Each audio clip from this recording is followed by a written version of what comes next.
नमस्कार दोस्तों, स्वागत है आप सभी का आपके अपने परिवार स्टडी शाला 2.0 पर। और दोस्तों आज आप लोगों के लिए मैथ का टेस्ट रखा गया है जिसमें आपको 15 क्वेश्चन दिए जाएंगे। ठीक है। और वो प्रतिशत भिन्न लाभ हानि के प्रश्न होंगे। ठीक है।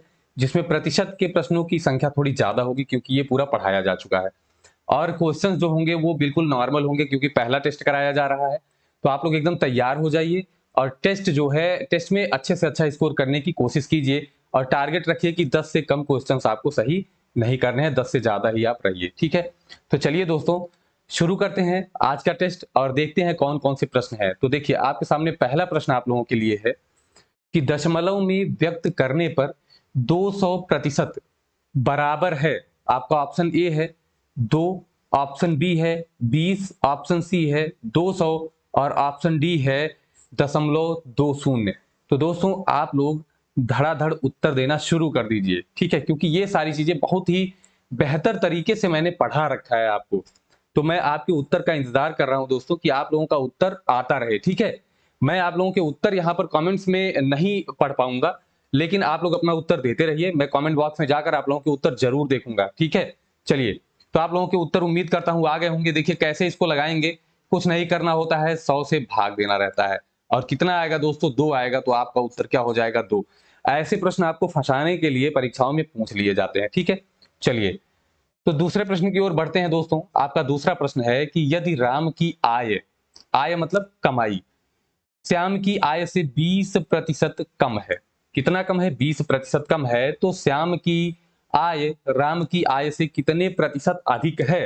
तो आपको अब तो तुरंत समझ में आ जाना चाहिए। आपका ऑप्शन है ए 25%, बी है 20%, सी है 24% और डी है 30%। तो दोस्तों आप लोग, उम्मीद कर रहा हूं कि उत्तर दे रहे होंगे। ठीक है। और देखिए, जब भी आप ये वीडियो जब भी आपको मिले, जब भी आप देखें, आप कोशिश करिए कि कॉपी पेन लेकर बैठिए और क्वेश्चंस को जो है हल करके जरूर दीजिए। ठीक है, उसका उत्तर जरूर दीजिए। अब देखिए यहां पर कह रहा है 20% कम है। देखिए मैंने बताया था कि कम हो या ज्यादा, आपको ऊपर जो भी दिया है वो और गुणे 100 करके, अब नीचे देखिए 100 करना है।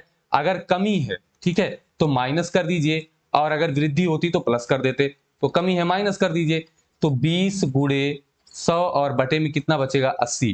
तो 20 चौक 80, 4 और ये 25। तो कितना हो गया, 25% आपका ए वाला उत्तर हो गया होगा। ठीक है। तो जितने साथियों का ए उत्तर है वो लोग समझिए कि बहुत ही अच्छा कर रहे हैं। ठीक है दोस्तों, चलिए अगले प्रश्न की ओर चलते हैं। तीसरा हमारा प्रश्न है कि यदि वस्तुनिष्ठ अंक गणित दिग्दर्शन का मूल्य द्वितीय संस्करण में 10%, ठीक है, तथा तृतीय संस्करण में 20% बढ़ाया जाता है।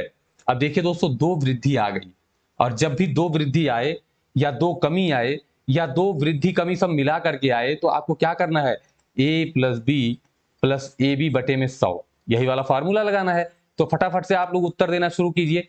ए है 24, बी है 15, सी है 32 और डी है 30%। तो देखते हैं दोस्तों, आप लोग उत्तर देते रहिए, तब तक यहां पर हल किया जाता है तेजी से थोड़ा।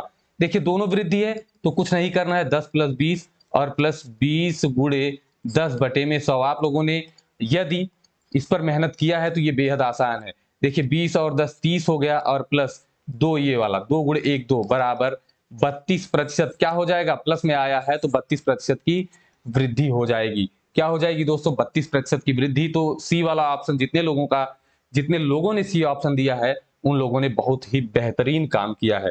चलिए आगे चलते हैं दोस्तों।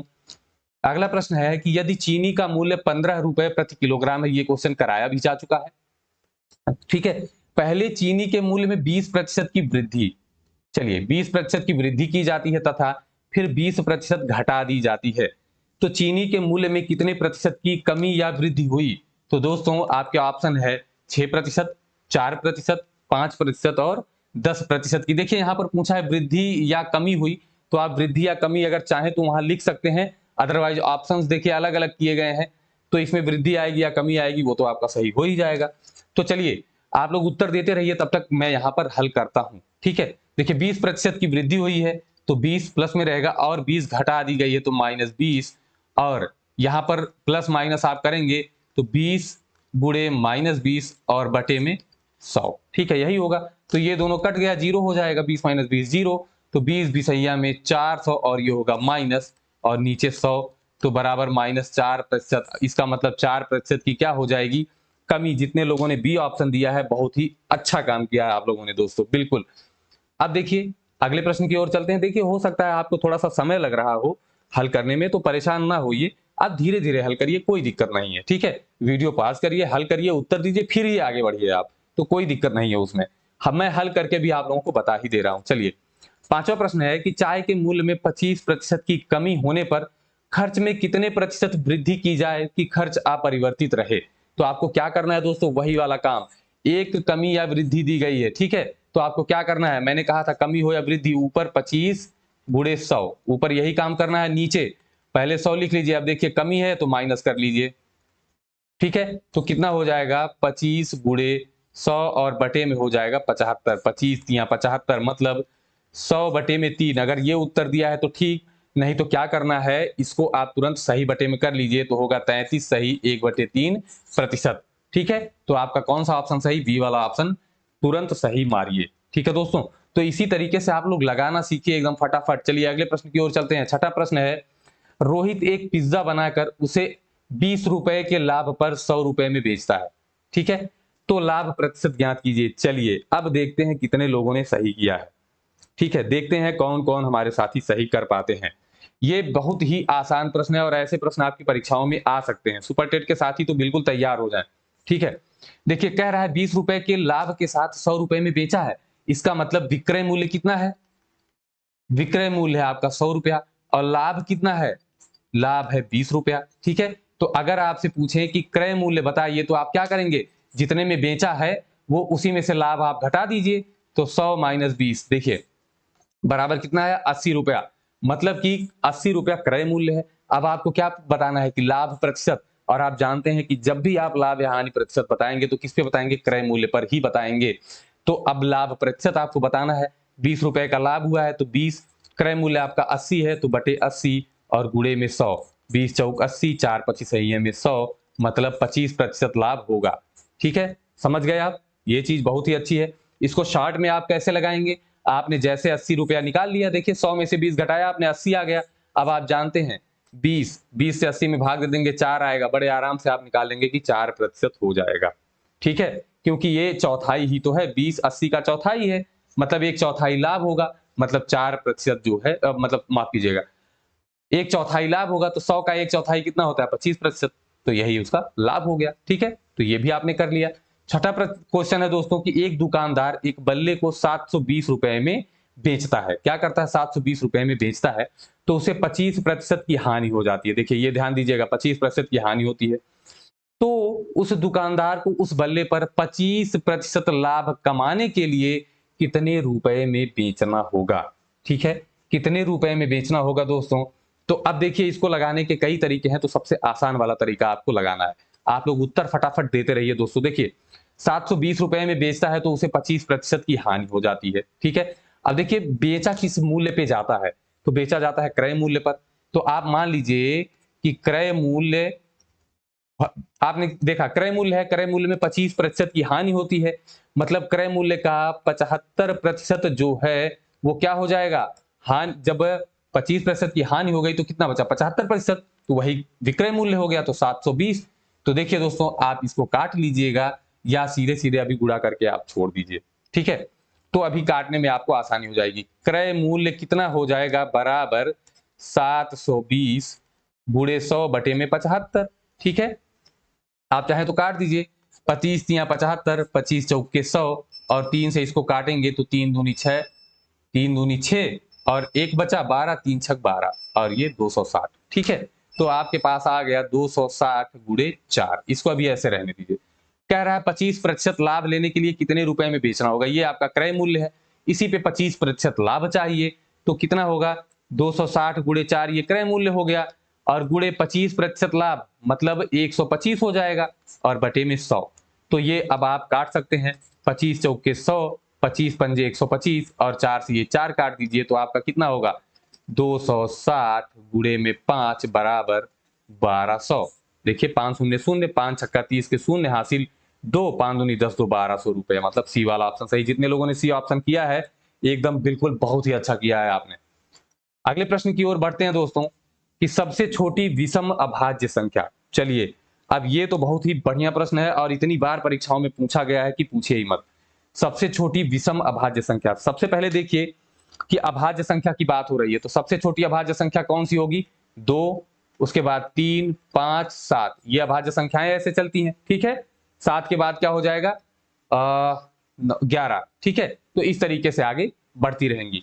तो यहां पे आपसे पूछा गया, देखिए सबसे छोटी अभाज्य संख्या पूछता तो आप क्या लगाते? 2, या पूछता सबसे छोटी सम अभाज्य संख्या तो आप लगाते 2, और पूछा है कि विषम अभाज्य संख्या, तो दोस्तों ये तो सम है, विषम कौन सी हो जाएगी?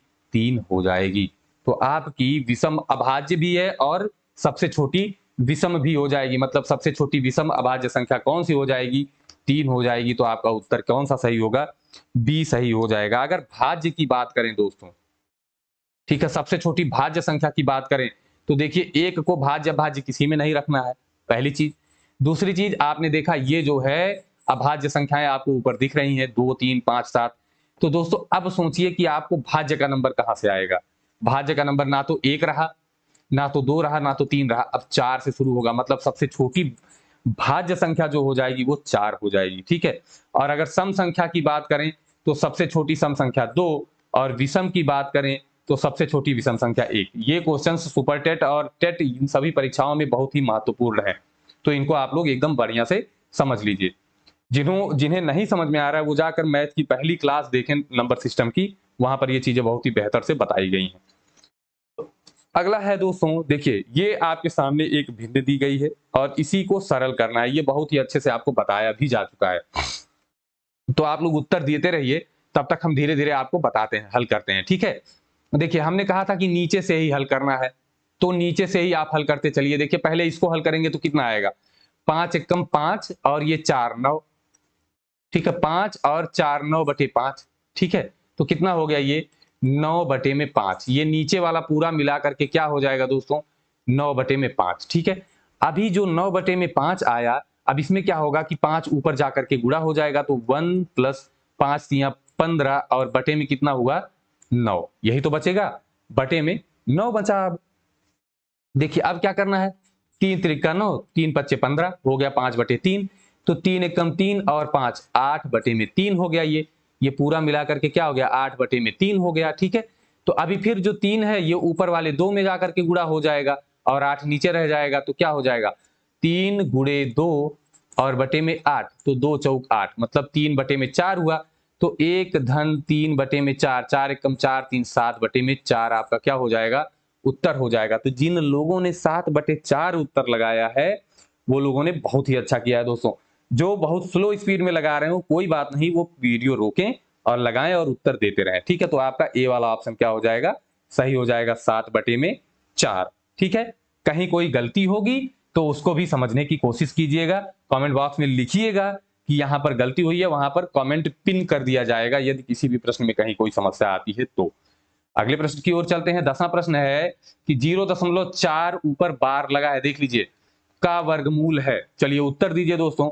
ए ऑप्शन है 0.8 बार, और बी है 0.6 बार, सी है 0.7 बार और डी है 0.4 बार, ठीक है। चलिए फटाफट से उत्तर दीजिए, ये प्रश्न आपका गलत नहीं होना चाहिए। तो दोस्तों उत्तर देते रहिए, तेजी से उत्तर दीजिए और अंदाजा लगाइए, बताइए कि आप लोगों ने कितना सही किया है। कमेंट में आपके अंक जो है आने चाहिए, आपका स्कोर जरूर आना चाहिए जब ये सेशन समाप्त होगा। तो चलिए देखते हैं। देखिए आपको दिया गया है 0.4 के ऊपर बार लगा है, तो आप बार को हटाना जानते हैं। कैसे हटाएंगे? कि जितना यहाँ पर अंक है उसको क्या करेंगे?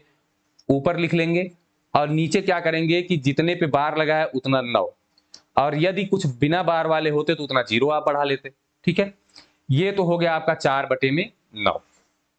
अब बात आई दोस्तों कि पूछ रहा है कि वर्गमूल कितना होगा। तो वर्गमूल कैसे निकालते हैं? ये जो अंडर रूट कर देते हैं, तो जोड़ा बनाना होता है अंडर रूट में, ये अभी बताया नहीं गया, पढ़ाया जाएगा। 2 × 2 हो जाएगा, बटे 3 × 3 हो जाएगा, तो एक जोड़ा आ गया बाहर पूरा, तो 2/3 क्या आ जाएगा? 2/3। अब ये तो कहीं दिया नहीं है, तो अब क्या करेंगे दोस्तों? अब आपको इसका क्या करना है? इसको दशमलव में बदलिए पहले। तो दशमलव लगा के जब 0 बढ़ाएंगे आप तो क्या होगा? 20, तो 3 × 6 = 18, फिर 2 बचेगा, फिर 3 × 6 = 18, 3 × 6 = 18, 3 × 6 = 18, ऐसे करते चले जाएंगे।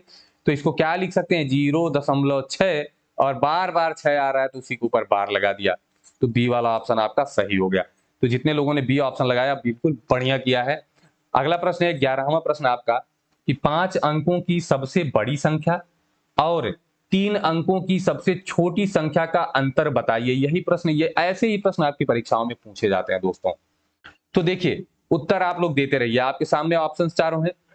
उम्मीद करते हैं कि आप लोग बहुत अच्छा उत्तर देंगे। ठीक है, देखिए 5 अंकों की सबसे बड़ी संख्या और 3 अंकों की सबसे छोटी संख्या। चलिए 5 अंकों की सबसे बड़ी संख्या क्या होगी, तो जब भी बड़ी संख्या पूछे तो जितने अंक बोले उतने 9 लगा दीजिए। तो 5 अंक हो गए, तो ये 5 अंकों की सबसे बड़ी संख्या हो गई, उतना 9 आपने लिख लिया। छोटी संख्या की बात अगर की जाए तो आप 1 लिखिए और उसके आगे 0 लगाते जाइए और गिन लीजिए कितने अंक हुए, उतने संख्या हो जाएगी। ठीक है, तो यहां कह रहा है 3 अंकों की सबसे छोटी संख्या, तो 3 अंकों की सबसे छोटी संख्या कितनी होगी, तो दोस्तों आपको कुछ नहीं करना है, आप 1 लिखिए और 0 बढ़ाते चले जाइए जब तक आपका अंक पूरा ना हो जाए। तो देखिए 3 अंकों की चाहिए, आपने जैसे 2 0 लगाया तो 3 अंक पूरा हो गया ये बस। तो ये आपकी 3 अंकों की छोटी संख्या और ये 5 अंकों की सबसे बड़ी संख्या, इसी का अंतर निकालना है, मतलब घटाना है। तो घटा लीजिए इसी को, कैसे घटाएंगे, तो इसको थोड़ा हम नजदीक लिख देते हैं। 100 लिखना है तो लीजिए 100 लिख दिया, घटा दिया। अब घटाएंगे तो कितना, यहां बचेगा 9, यहां बचेगा 9, यहां बचा 8 और 9 और 9। ठीक है, तो 2 बार 9 है, फिर 8 है, फिर 2 बार 9, इकाई दहाई सैकड़ा हजार 10,000। ठीक है, मतलब 99,899 आएगा। तो आपका कौन सा उत्तर सही हो जाएगा दोस्तों, फटाक से इसमें देखिए आप और बताइए कि कौन सा उत्तर सही होगा। ठीक है, तो आपका मैच किससे किया, बी वाले से, तो आपका कौन सा ऑप्शन सही हो गया, बी वाला ऑप्शन सही हो जाएगा। ठीक है, चलिए बढ़ते हैं 12वें प्रश्न की ओर कि एक बर्तन में 40 लीटर दूध है। ठीक है, कितना है, 40 लीटर कुल दूध है। रिसाव के कारण 5 लीटर दूध की हानि हो गई। अब टिन के बर्तन में कितना दूध रह गया, तो दोस्तों आप जानते हैं कि क्या होगा। देखिए 5 लीटर दूध बह गया, ठीक है, तो निकल गया उसमें से, तो अब कैसे निकालेंगे, इसी को आप परसेंटेज में बदल लीजिए। तो कैसे बदलेंगे, ये 5 लीटर किसका था, 40 लीटर में से ही तो था, तो 5 बटे में 40 गुणे में 100, एक जीरो यहां से काट लीजिए तो कितना हुआ, 2 दूनी 4, 2 पच्चे 10, मतलब 25 बटे में 2, इतना प्रतिशत जो है दूध निकल गया है। ठीक है, तो इसको आप दशमलव में बदल लीजिए तो कितना हो जाएगा, 12.5% दूध निकल गया है। ठीक है, मतलब गिर गया है। कुल 100% था, ये 40 लीटर 100% होता है ना, 100% ही तो होता है। अब 12.5% निकल गया, तो पूछ रहा है कि कितना दूध रह गया। अगर आप यही 12.5% उत्तर लगा देंगे तो ये गलत हो जाएगा। क्यों, क्योंकि ये नहीं पूछा है कि कितना प्रतिशत गिर गया, पूछा है कि कितना प्रतिशत बचा है। तो टोटल 100% था और 12.5% अगर निकल गया तो बचा कितना, तो आप 100 में से 12.5% निकाल देंगे। ठीक है, तो यहां आपने उधार लिया तो क्या हो जाएगा, यहाँ 10 हो जाएगा तो 5 बचेगा, दशमलव लगाया, यहाँ बचा था 9, तो इसको जब करेंगे तो 7 बचेगा, यहाँ भी 9 बचा था तो यहाँ 8 और यहाँ 0, तो कितना बचा, 87.5% ये बचा है। ठीक है, तो सी वाला ऑप्शन आपका सही हो जाएगा। चलते हैं अगले प्रश्न पर दोस्तों। 13वां प्रश्न है कि एक विद्यार्थी 5040 को 540 लिखता है। 5040 ये शब्दों में है और आपने कहा उसको अंकों में बदलने के लिए, तो 540 लिखता है, तो इसका अर्थ क्या है। देखिए नीचे ऑप्शन है कि जोड़ का ज्ञान नहीं है, बी है संख्याओं का ज्ञान नहीं है, सी है गणित का ही ज्ञान नहीं है, और डी है स्थानीय मान की अवधारणा स्पष्ट नहीं है। तो आपका उत्तर क्या हो जाएगा दोस्तों, देखिए जोड़ के ज्ञान से कोई लेना देना नहीं, संख्याओं के ज्ञान से भी यहां लेना देना नहीं है, क्योंकि संख्या तो वो जानता ही है 540 है। ठीक है, अब 5040 वो नहीं लिख पा रहा, लेकिन ऐसा थोड़ी ना है कि उसे संख्या का ज्ञान ही नहीं है। और देखिए गणित का ज्ञान नहीं होता तो ये भी नहीं लिख पाता। अब बात आई स्थानीय मान की अवधारणा स्पष्ट नहीं है। यदि स्थानीय मान की अवधारणा स्पष्ट होती तो वो समझता कि 5000 के बाद 40 आया है, मतलब बीच में सैकड़ा वाला छूटा है, तो सैकड़ा वाले की जगह पर हमको एक जीरो लगाना है। ठीक है, तो ये स्थानीय मान की अवधारणा उसको स्पष्ट नहीं है, तो आपका डी वाला उत्तर सही हो जाएगा।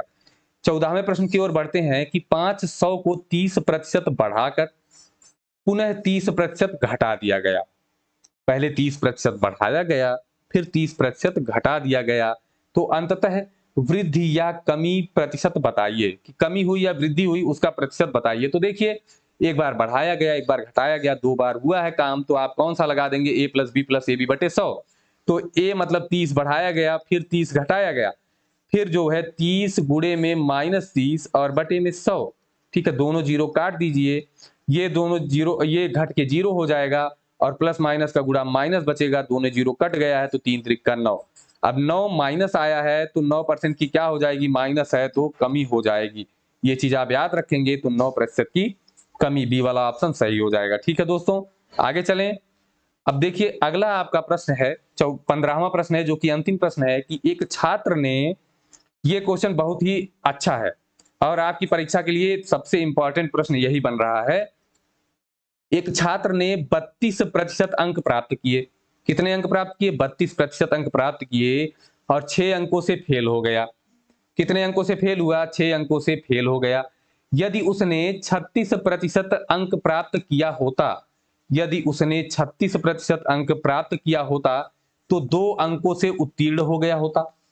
कितने अंकों से, 2 अंकों से उत्तीर्ण हो गया होता। तो बताइए उत्तीर्णांक मतलब पास होने के लिए कितना नंबर चाहिए। तो ऑप्शंस आपको दिख रहे होंगे दोस्तों। उम्मीद करता हूं कि आप लोगों के उत्तर एकदम बढ़िया आएंगे, जबरदस्त आएंगे। ठीक है, ऐसे ही प्रश्न और आपको अभ्यास कराते रहेंगे, बीच बीच में ये वीडियो आपको मिलती रहेगी। ठीक है, चलिए देखिए, एक छात्र ने 32% अंक प्राप्त किए और 6 अंकों से फेल हो गया। देखिए, ये मान लीजिए आपका पासिंग मार्क है।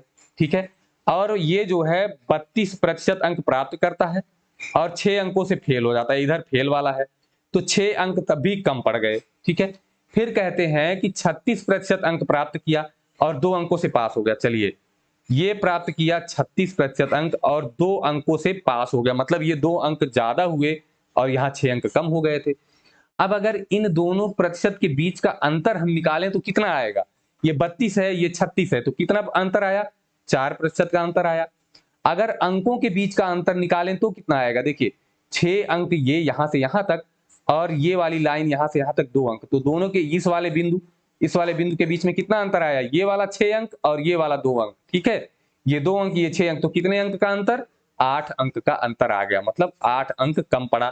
ठीक है, मतलब 4% के बीच का अंतर निकाला, 6 आया और ये कितने के बराबर हो गया, 8 के। तो यहां आपने लिखा 8, मतलब 4% बराबर 8। तो 36% आपको निकालना है, निकाल लीजिए। 36% अगर आप निकालेंगे तो ये उत्तीर्णांक से 2 अंक फाजिल रहेगा, ज्यादा रहेगा, मतलब एक्स्ट्रा रहेगा। ठीक है, तो आप निकाल लीजिए। देखिए, यहां 9 से गुणा कर दीजिए और इधर भी 9 से गुणा कर दीजिए, तो 9 चौक 36, 36% बराबर 9 अठे 72 अंक आ गया। 36% अगर 72 अंक है तो क्या कहता है कि 36% अंक प्राप्त किया होता तो 2 अंक एक्स्ट्रा हो जाता उत्तीर्णांक से, तो जो 2 अंक ज्यादा है वही घटा दीजिए, बराबर आया 70। तो आपका क्या सही उत्तर है, डी वाला सही हो जाएगा। ये आपके लगाने का थोड़ा सा आसान तरीका है। ठीक है, अब अगर आप चाहें तो 32 से भी निकाल सकते थे, 8 से गुणा कर लीजिए, तो 8 चौक 32। ठीक है, तो इधर 32 हो जाता और इधर 8 हटाई 64 हो जाता। अब देखिए 64 अंक पाया, 32% बराबर 64 अंक और 6 अंकों से फेल हो गया, तो इसी में 6 जोड़ दीजिए, 70 हो जाएगा। फिर आपका उत्तर मिल गया। ये सारे आपके तरीके हैं, आप जिस तरीके से लगा सकें। ठीक है दोस्तों, आपको उत्तर आना चाहिए खाली। अब बताइए दोस्तों कि आप लोगों ने 15 क्वेश्चंस में कितने क्वेश्चन सही किए हैं, बिल्कुल सही उत्तर दिए हैं। तो आप लोग अभी जाकर तुरंत कमेंट बॉक्स में अपना उत्तर देना शुरू कर दीजिए और कमेंट बॉक्स में संभवतः मैं आपको मिलूंगा, वहां पर मेरे द्वारा आपको कुछ ना कुछ वहां पर प्रत्युत्तर दिया जा रहा होगा। ठीक है, तो दोस्तों आप लोग बिल्कुल इसी तन्मयता के साथ पढ़ाई जारी रखिए और जरा सी भी लापरवाही मत कीजिए। ठीक है, परीक्षा जब भी हो आपकी तैयारी जबरदस्त होनी चाहिए दोस्तों। देखिए, जितना इंतजार आपको करना पड़ रहा है, आपकी जीत उतनी ही शानदार होनी चाहिए। ये कभी बिल्कुल भी ना हो कि जो है आपने लापरवाही कर दी और वहां पर वैकेंसी आई और आप चूक गए। इससे बड़ी लापरवाही कुछ हो ही नहीं सकती। तो आपको अपनी परीक्षा की तैयारी कंटिन्यू रखनी है, क्योंकि आपको अपना सपना, अपने माता पिता का सपना साकार करना है। ठीक है दोस्तों, तो बिल्कुल तैयारी रुकनी नहीं चाहिए। फिर मिलेंगे ऐसी ही बढ़िया और जबरदस्त क्लास के साथ, और अपना स्कोर आप लोग कमेंट बॉक्स में देते रहिए दोस्तों। तब तक के लिए नमस्कार, धन्यवाद, जय हिंद।